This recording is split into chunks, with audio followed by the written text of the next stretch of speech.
38 degrees. I really like this story.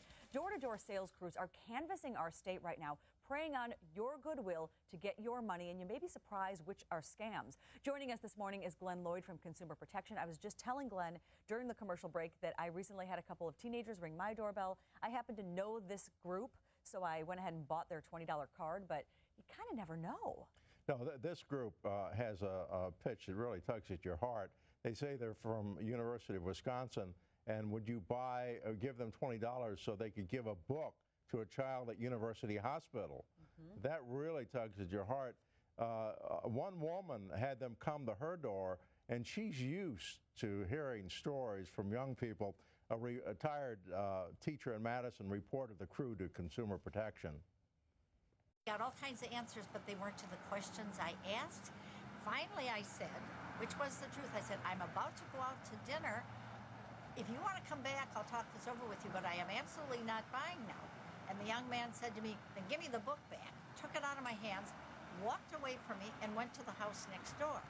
What I learned the next day, from my neighbor who called and said they pulled the same thing on her, only they told her I had bought a book for children.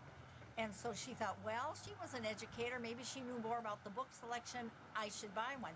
She kind of got overpowered by them, ended up giving them $20 for the name of a book in that magazine that they promised they would then send to a child. And she was very, very suspicious. Her husband was angry at her for being caught in a scam, but she kind of got overwhelmed by them. Okay, they picked the wrong lady to mess with. Thank goodness, because now we know. That's right. You know, University Hospital says they don't have anything to do with this crew, so don't be buying a book from this crew. They were kicked out of I should say Middleton for not having a permit.